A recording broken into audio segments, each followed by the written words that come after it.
한 절씩 교독합니다. 형제들아, 우리가 아시아에서 당한 환난을 너희가 모르기를 원하지 아니하노니 힘에 겹도록 심한 고난을 당하여 살 소망까지 끊어지고, 우리는 우리 자신이 사형 선고를 받은 줄 알았으니 이는 우리로 자기를 의지하지 말고 오직 죽은 자를 다시 살리시는 하나님만 의지하게 하심이라.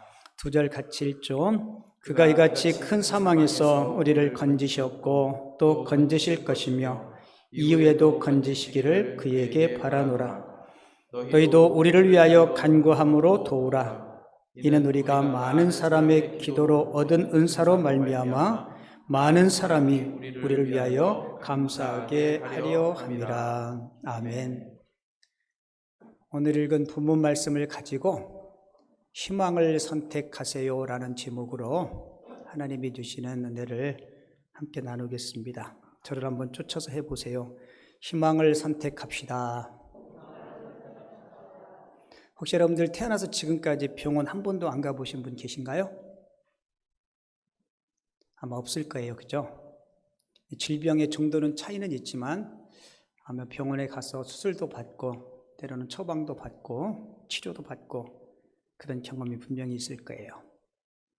의사 선생님이 어떤 수술이나 어떤 처방을 해주면서 우리에게 이렇게 하십시오라고 처방전을 내리고 말씀을 해주죠. 여러분들 의사 선생님 말씀 잘 듣나요? 잘 들어요, 안 들어요? 안 들어요? 잘 듣죠. 제가 보면 의사 선생님 말씀을 참 잘 듣는 것 같아. 왜? 내 생명과 내 건강과 직결되기 때문에 그래요.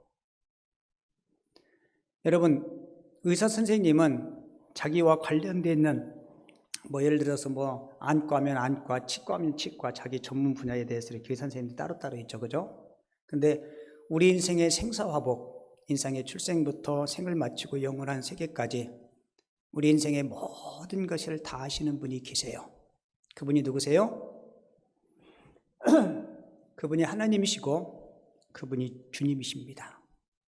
주님은 저와 여러분들에게 매 주일마다 처방전을 내려주세요. 뭐를 내려주세요? 처방전.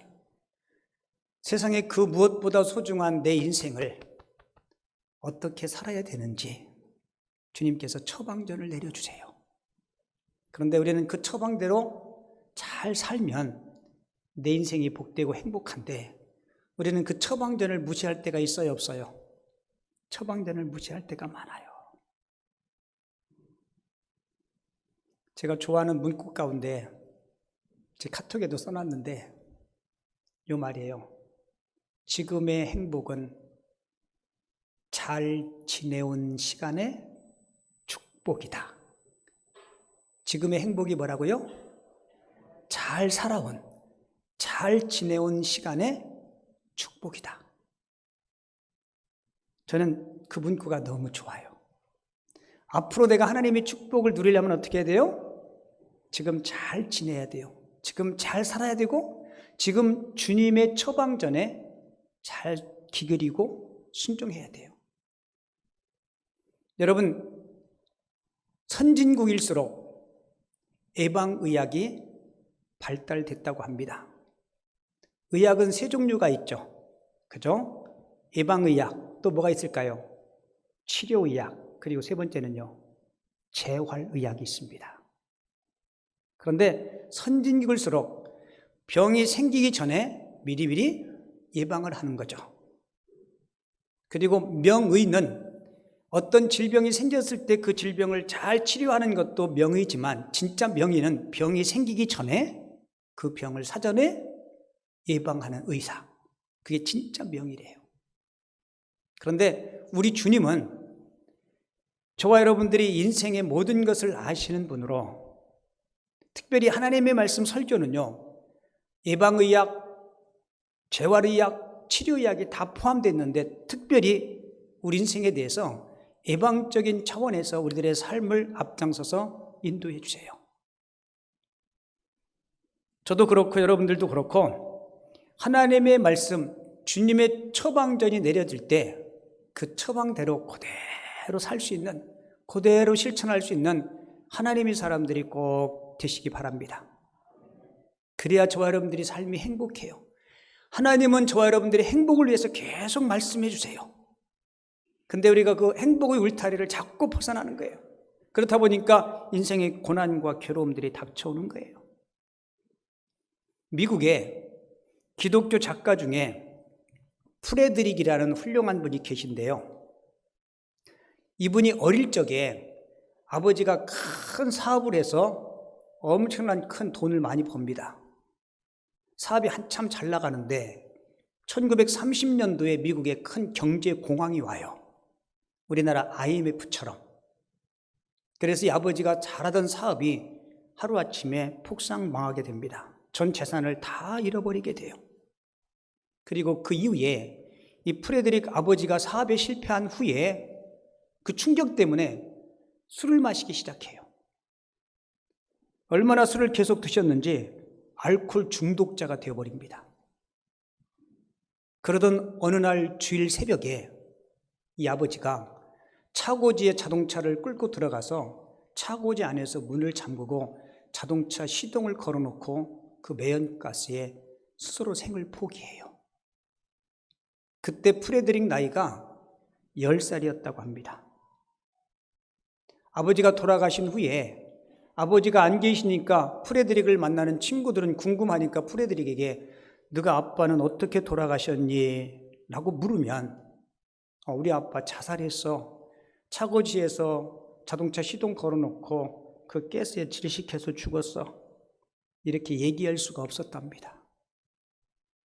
10살 꼬마가 그 당시에 교회 주일학교를 나갔는데 주일학교에 가서 하나님 앞에 기도했답니다. 하나님, 내 친구들이 누가 아빠 왜 돌아가셨니? 라고 물으면 제가 너무 고통스러운데 어떻게 대답해요?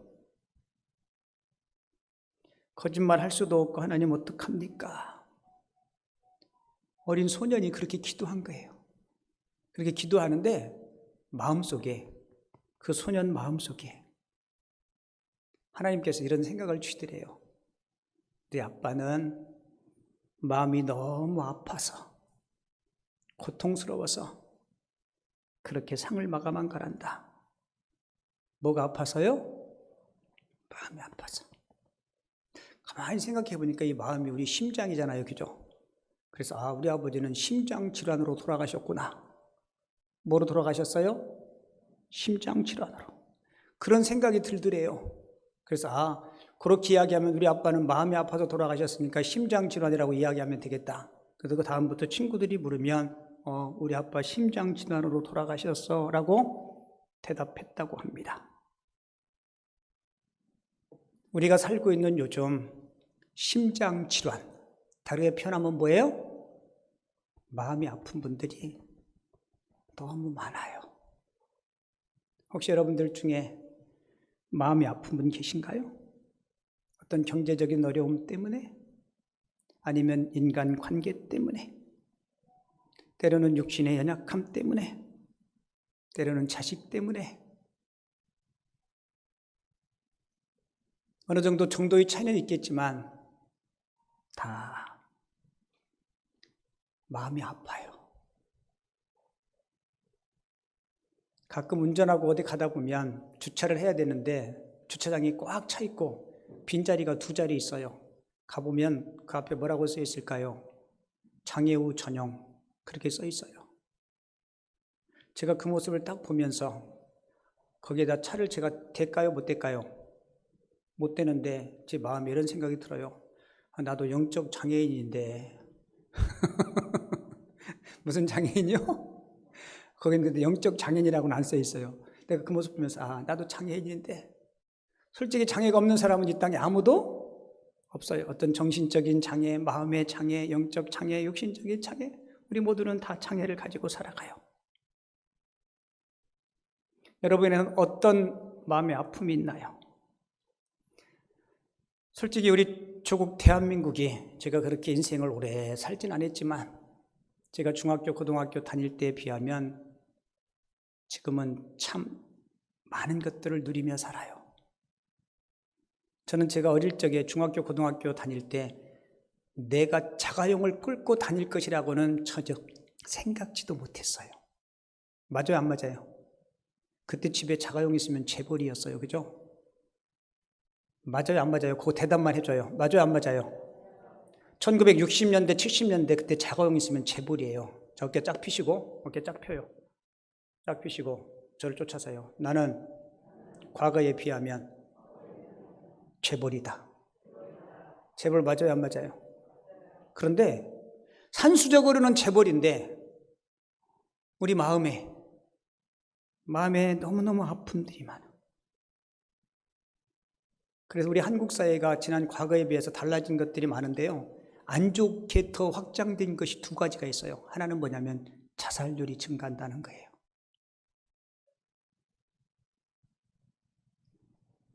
제가 통계를 봤더니 1년에 13,195명이 2020년도에 스스로 생을 포기했어요.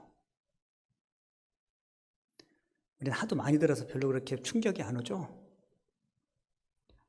제가 13,195명 나누기 1년이 365일이니까 365를 했어요. 그랬더니 하루에 36명씩, 몇 명씩이요? 우리가 설교를 듣고 예배하는 이 시간에도 누군가는 지금 죽어가고 있어요.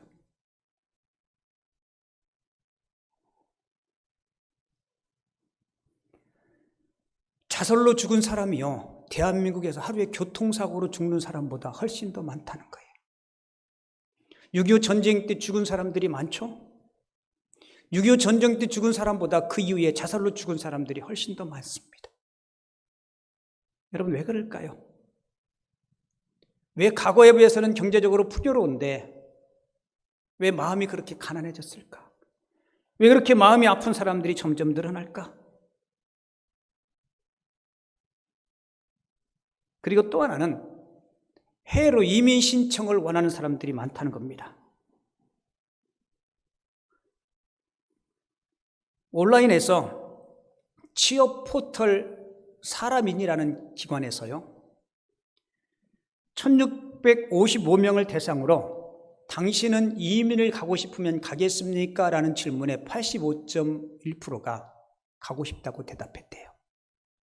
그리고 이민을 가고 싶은 이유가 뭡니까? 라고 물었더니 56.4%의 사람들이 일에 쫓기는 것보다 좀 여유롭게 살고 싶다라고 이야기했대요.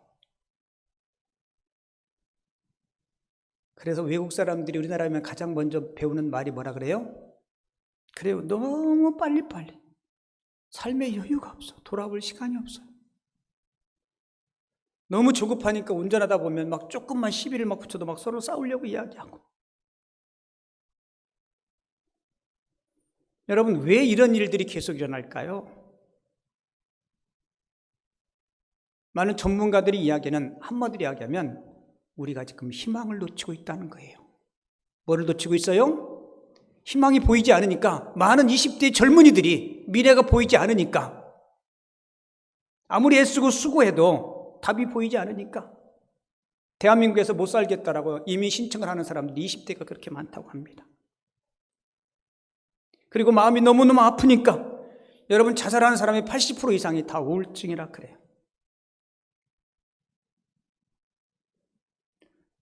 솔직히 우리에게 다 우울한 감정들이 있습니다. 예수 믿는 우리들에게도 그런 마음이 있을 수 있어요. 오늘 본문의 사도 바울도, 놀라운 하나님의 사람 3층청을 경험한 사도 바울도 이런 우울한 감정이 들고 생을 마감하고 싶은 그런 유혹이 그의 마음속에도 있었다는 거예요. 제가 오늘 본문 읽어드릴게요. 8절에 보면, 형제들아, 우리가 아시아에서 당한 환난을 너희가 모르기를 원하지 아니하노니 힘에 겹도록 심한 고난을 당하여 뭐까지 끊어졌다 그래요? 살 소망까지 끊어졌다라고 이야기해요. 살고 싶지 않다는 거죠. 낙심이 겹쳐오는 겁니다.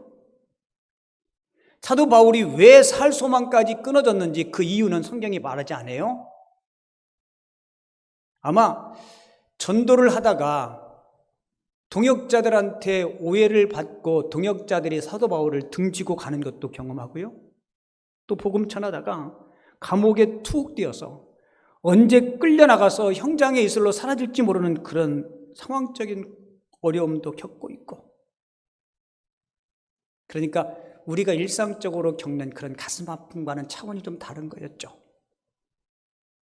그런데 중요한 것은 이 살 소망이 없는 절망 중에 바울은 절망이 아니라 소망과 희망을 선택했다는 것입니다. 솔직히 우리도 삶을 살다 보면 힘들고 어려울 때 있어요. 그런데 바울은 절망 중에 희망을 뭐예요? 선택했어요. 오늘 저는 여러분들과 함께 바울이 선택했던 그 절망 중에 그 희망의 원인이 무엇일까를 좀 같이 살펴보려고 하는데요. 남자들끼리 모이면 제일 많이 하는 이야기가 뭔지 아세요? 군대 갔다 온 남자들이 제일 많이 하는 이야기가 군대 이야기예요. 군대 이야기. 군대 이야기가 나오면 남자들은 시간 가는 줄 모르고 막 신바람 나서 이야기하는데요. 보통 군대에 있어서 뭐 재밌고 그런 얘기가 아니고 어떤 이야기예요? 배고팠던 이야기, 빠따 맞았던 이야기, 뭐 기합 받았던 이야기, 이런 일들을 아주 그냥 재밌게 해요. 근데 그렇게 재밌게 이야기할 때 막상 다시 그 시절로 돌아가고 싶지 않고 물어보면 뭐라고 얘기할까요? 절대 안 간다 그러죠. 자, 여러분 보세요. 우리가 지난 과거의 어려움들은 그냥 추억 삼아서 무용담으로 미화해서 이야기할 수는 있어요. 그런데 현재의 고난은 긍정적으로 잘 받아들이기가 어렵다는 겁니다. 솔직히 그렇죠. 현재의 고난을 우리가 긍정적으로 잘 받아들이기는 어려워요.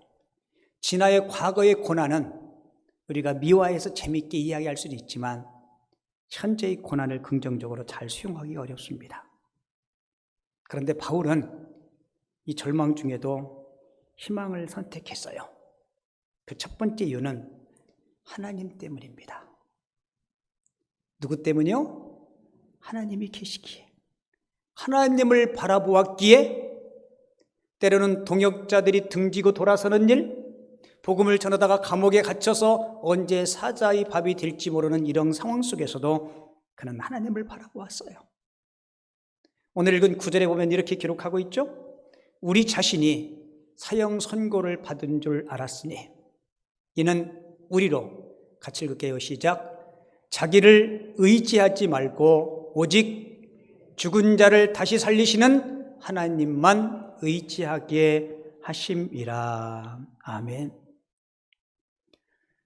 여러분 살면서 이거는 절대적인 건 아니에요. 모든 사람에게 다 객관적으로, 모든 사람에게 다 포괄적으로 동일하게 적용되는 건 아니에요. 그런데 대부분의 많은 경우는 고난은 내가 할 수 있다는 자신의 우상이 빠져 있을 때 하나님께서 그 우상을 깨트리기 위해서 고난이라는 방법을 동원하신다는 겁니다. 쉽게 이야기하면 하나님 말고도 내가 뭔가는 할 수 있어. 하나님 말고도 내가 뭔가는 할 수 있어.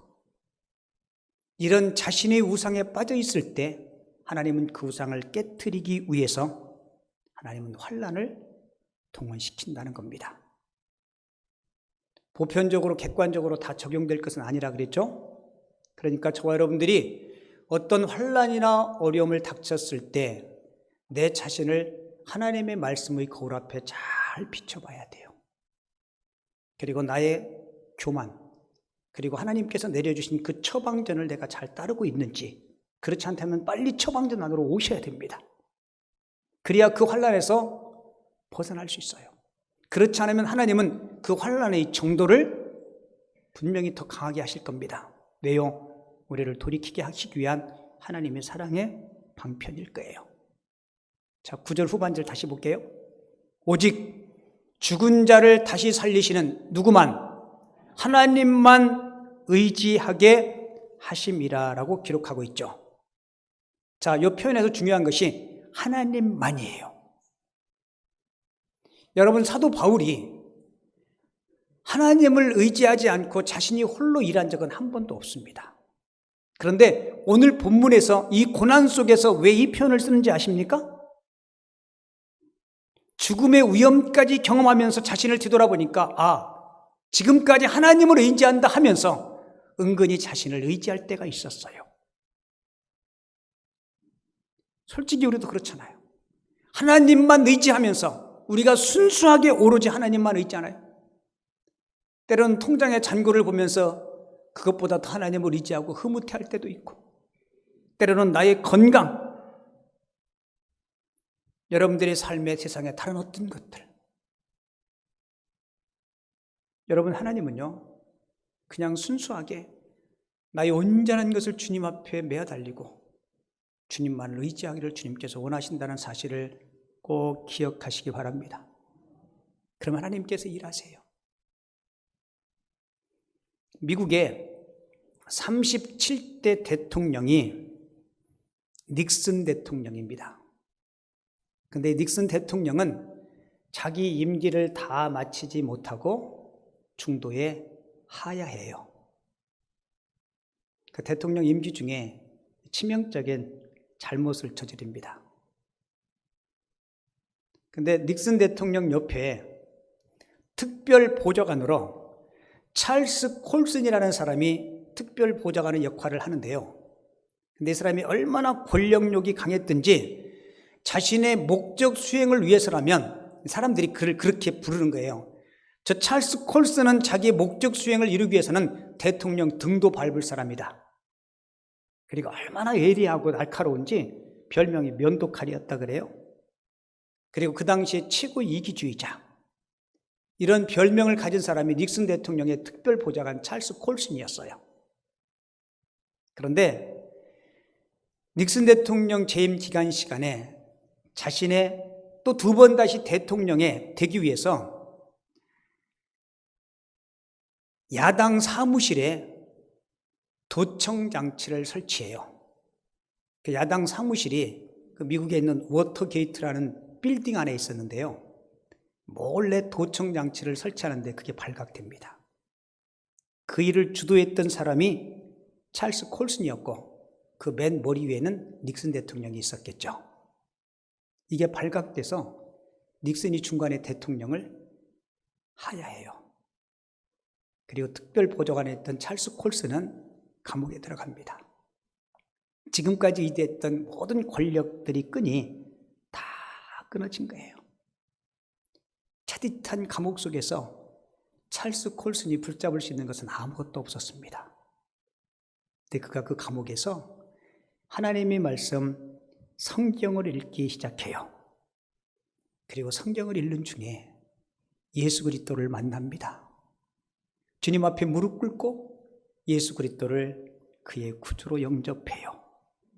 그는 인생의 가장 벼랑 끝에서 하나님을 만난 겁니다.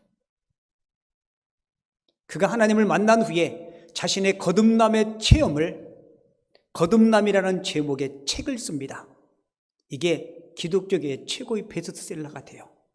그리고는 감옥에서 나와서 감옥에 수감되어 있는 사람들에게 전도하는 교도소 전도대를 만들어서 수많은 죄인들을 그리스도에게로 돌아오게 합니다. 이 찰스 콜슨이 이후에 기독교계의 노벨상이라 하는 템플테상을 받아요. 그리고 그 후에 미국에서 가장 존경받는 거룩한 영향을 끼치는 지도자로 거듭나게 됩니다.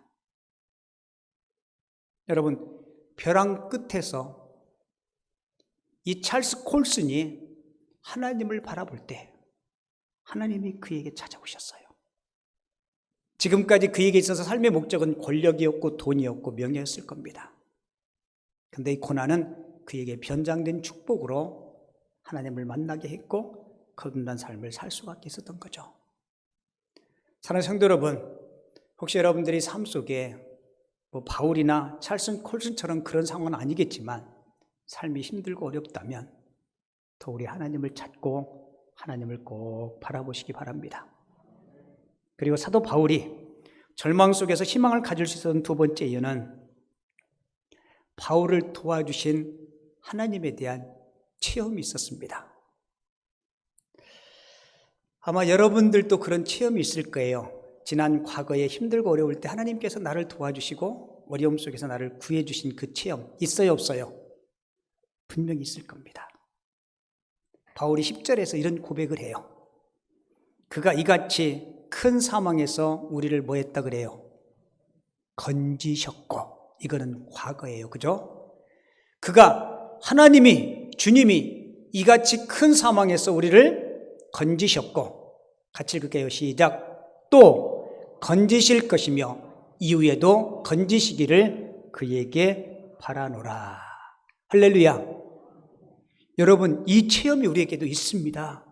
지난 과거에 정말 힘들고 어려웠는데 하나님께서 그 어려움을 극복해 주셨어요. 근데 그 하나님은 여전히 살아계시고 여전히 나를 사랑하시는 그 하나님이 또 건져주실 것이고 미래의 그런 어려움 속에서도 건져주시겠다는 확신이 사도 바울의 마음속에 있었던 거예요. 사도행전 16장에 보면 빌립보 감옥에 갇혀 있을 때 하나님께서 기적적으로 옥문을 열어주시죠.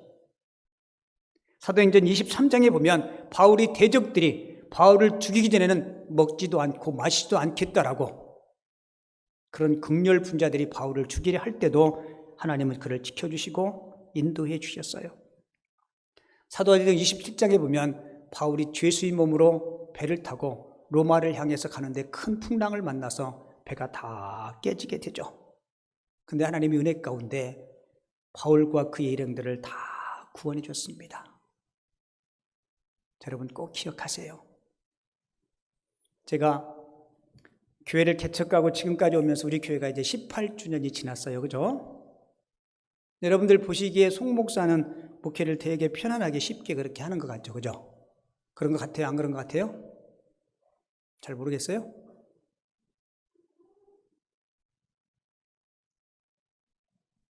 (18년이라는) 세월을 지내오면서 어떤 때는 많이 힘들고 어려울 때도 있었습니다. 그때 제 마음속에 하나님이 어떻게 위로해 준지 알아요? 사도 바울처럼 그래 지난 과거 개척하고 지금까지 인도하신 분이 이 고난에서도 하나님께서 붙잡아 주시고 앞으로도 인도해 주시겠지라는 믿음이 있으니까, 그리고 그 믿음대로 하나님께서 실제적으로 그렇게 역사하셨습니다. 우리가 부르는 찬송가 379장을 보면 바울의 고백과 같은 찬양의 가사가 있어요. 제가 가사 띄워드릴 테니까 여기 3절인데요. 이전에 나를 인도하신 주 장래에도 내 앞에 험산 줄령 만날 때 도우소서. 이 찬송을 같이 한번 불러볼게요. 379장 우리 3절만 한번 불러볼게요. 이전에 나를 인도하신 주 장래에도 내 앞에 험산 줄령 만날 때 도우소서. 저리 반주 좀 해줘요. 방송실에 신디 좀 켜주고요.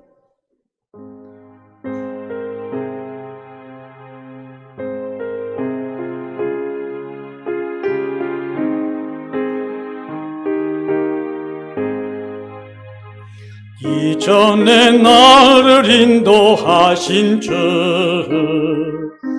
장래에도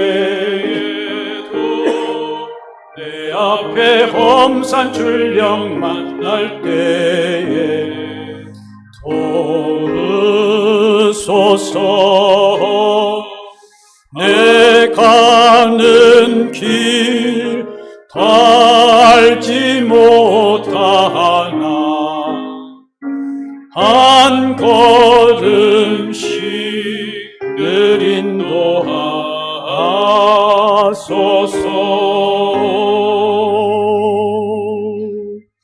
할렐루야.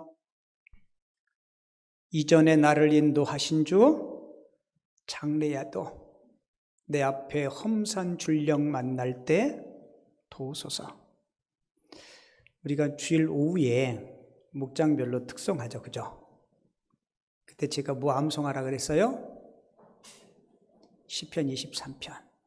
여호와는 나의 목자시니 내게 부족함이 없으리로다. 여러분 부족한 거 있어요, 없어요? 대답해요. 부족한 거 있어요, 없어요? 뭐가 제일 부족해요? 돈. 저는 돈이 부족할까요, 안 부족할까요? 저도 부족해요. 그런데 돈이 부족해서 제가 불행하냐? 아니요. 얼만큼 있으면 만족할까요? 제가 누워서 생각해 봤어요. 한 100억쯤 있으면 괜찮을까 생각하다가 괜찮겠다 하다가 좀 부족한 것 같은데 안 되겠다. 그냥 생각이니까 한 1천억 정도면 괜찮겠다. 이거 아무튼 쓰는 게 한 1조 정도는 있어야 되겠다. 계속 올라가다가 제가 머리를 털고 주님, 지금 제가 족하옵니다. 여러분 시편 23편이 여호와는 나의 목자시니 내게 부족함이 없으리로다. 다윗이 부족한 게 없어서 그렇게 이야기할까요? 다윗이 생애 가운데 제일 힘들 때 기록한 게 시편 23편이에요. 다윗이 그렇게 고백할 수 있었던 이유가 뭔지 알아요? 하나님이 지금까지 자기 삶을 인도하셨어요. 그러니까 여호와 하나님만 계시면, 그분이 나의 주님이시고 그분과 함께하면 나는 만족하겠다라는 고백입니다. 저는 그 고백이 저의 고백, 여러분들의 고백이 됐으면 좋겠습니다. 그래서 우리가 주님의 손에 붙들리기만 하면 여러분들이 어떤 환경 상황 속에서도 주님은 우리를 일으켜 세워주실 줄을 믿습니다. 이야기 하나 해드리고 말씀 마칠게요. 영국에서 어떤 경매장에서 있었던 일인데요. 아주 낡은 바이올린 하나를 누가 경매장에 팔겠다고 가지고 온 거예요. 그랬더니 한 사람이 손을 들어서 1실링에 사겠다는 거예요. 1실링이 우리 돈으로 100원입니다. 그랬더니 경매에 참석한 모든 사람들이 그냥 그 사람한테 다 팔으라고, 아무도 그 가격 이상을 부르는 사람이 없어요. 그런데 경매인이 갑자기 그 바이올린을 앞에 놓고는 이렇게 이야기해요. 혹시 여러분들 중에 바이올린을 연주할 수 있는 분이 계십니까? 라고 물었더니 경매장에 참석했던 한 노인이 제가 한번 해보겠습니다 하고는 이 노인이 바이올린을 턱에 딱 고이고는 조율을 하는 거예요. 몇 번 낑낑낑낑 하고는 연주를 시작하는 겁니다. 그런데 절묘한 선율이 그 바이올린에서 나오기 시작하는 거예요. 순간 그 경매장 안에 있던 모든 사람들이 그 선율에 매혹이 돼요. 그리고 연주를 딱 끝난 후에 모든 사람들이 다 같이 박수를 칩니다. 다시 경매가 시작됐어요. 1실링, 우리 돈으로 100원에 시작된 그 바이올린이 5파운드, 10파운드, 30파운드, 70파운드, 100파운드까지 올라갔어요.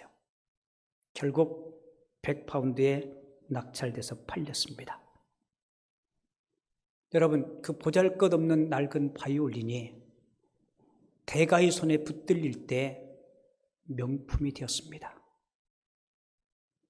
여러분 스스로가 내 인생 별로 보잘것없다라고 생각하고 스스로 낙심할지 모르지만 우리가 주님을 바라볼 때, 우리가 주님의 능력의 손에 붙들릴 때, 무능한 존재처럼 보였던 바이올린이 대가의 손에 붙들릴 때 명품으로 되었던 것 같이 우리 인생이 그런 인생이 될 줄을 믿습니다.